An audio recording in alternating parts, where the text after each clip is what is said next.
Tyreek Hill breaks down as his ex-wife, Kita Vaccaro, is bleeding him dry in one of the most brutal divorces we've seen from an NFL star. Kita is hitting him harder than any defender ever could because the numbers being thrown around are enough to make even a millionaire athlete feel bankrupt. So this whole deal blew up earlier this year when his now ex-wife, Kita Vaccaro, filed for divorce just one day after a heated fight over their infant daughter, Capri. Now, here's the wild part. Kita accused Tyreek of neglecting Capri. Reports say Hill lost his cool, smashed his laptop, and grabbed Capri, shouting that as a father, he had the same rights as Kita. No punches thrown, no arrests made, but that moment was enough to push Kita straight into filing for separation. So, what happened next? That's where the story gets messy. After the split, Kita claimed Hill wasn't paying up. No temporary spousal support, no child support, and no custody arrangement. For someone making superstar NFL money, that accusation hit heavy. And when you look at how the court stepped in, the numbers are staggering. Right now, Tyreek is handing over anywhere between $20,000 and $50,000 a month just to cover Kita's lifestyle. On top of that, he had to write her a one-time check for $500,000 for legal bills and expenses, add another $457,000 to cover her lawyers, plus a $100,000 car allowance, and you start to see just how expensive this divorce has gotten.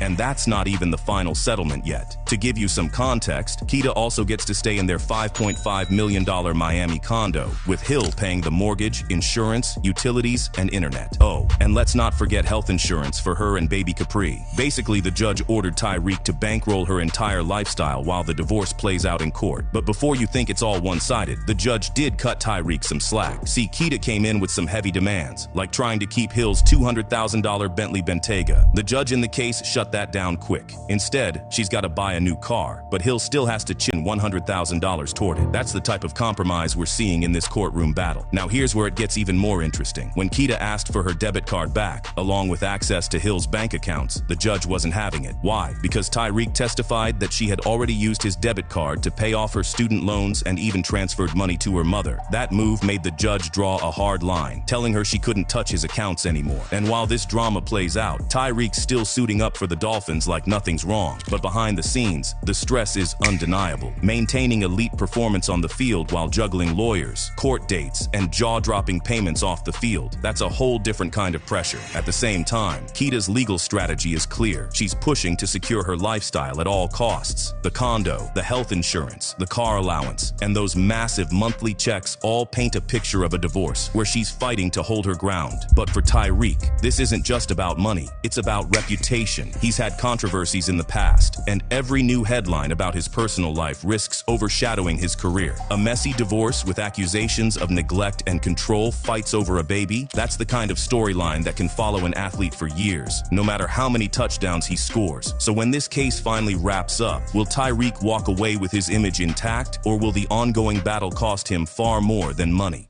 Do you see what your new rappers and how they got y'all dressing? 1, 2, 1, 2, 3, let's go. What happened to white tees and no, you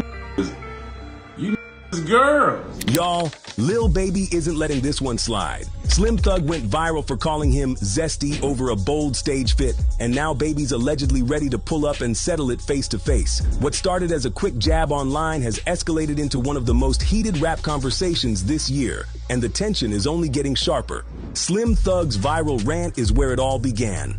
He got on camera visibly irritated and went off about how today's rappers have abandoned the white tees and baggy jeans that once defined the culture. He claimed the new wave of artists had taken fashion too far, saying they looked more like girls than gangsters. The frustration in his tone was obvious, and while he tossed a few other names around, there was only one target that got everyone's attention: Lil Baby. The fit Slim was talking about wasn't subtle. Baby was performing in a fitted tank, short shorts, and a pink belt, a look that already had social media talking. But Slim's comments took it to another level. He called the outfit Zesty and added, "Y'all out here dressing like girls, and the girls know it." His words didn't sound like jokes or casual shade. They sounded like a direct challenge, and the internet could feel it. Y'all turning all the way to girls. What the like, even the girls know it. The girls look at y'all like girls. It's weird, bro. Like, I don't know what happened. It's crazy. But Slim didn't stop at the outfit. He implied the look was proof of something deeper, that Baby's entire image wasn't authentic. That's when everything turned.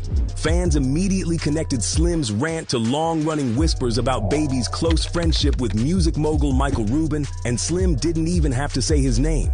Suddenly, his comments felt calculated, like they weren't just fashion commentary, but an attack designed to shake Baby's reputation. Baby's reaction came fast. He posted on Instagram stories, "Dudes love talking until ish gets real." It was gone minutes later, but deleting it didn't cool things down. It only made it seem like Slim had struck a nerve. Social media detectives wasted no time. They dug up old Slim clips, dissected Baby's interviews, and resurfaced every photo of him with Rubin. What was just Slim calling Baby Zesty became a viral conversation about whether Slim was trying to expose something larger. TikTok and Reddit exploded with takes. One comment read, "So I guess 97% of the rappers are gay, huh?" The memes were endless. But the energy wasn't just jokes anymore. Insiders say Baby isn't laughing. Word is, he's been telling people he wants to see Slim in person. In his view, Slim took a fashion critique and turned it into a full-on character attack. Slim didn't just clown an outfit. He implied Baby wasn't the man he claims to be, that he's someone else's product. In an industry where authenticity defines your career, that kind of hit is dangerous. And Slim hasn't eased up. He doubled down in another live, saying rappers from his generation worked on cars and changed oil and weren't influenced by nothing else. The delivery wasn't playful. Slim sounded proud, almost daring, like he was calling out a whole generation and using Baby as the face of it.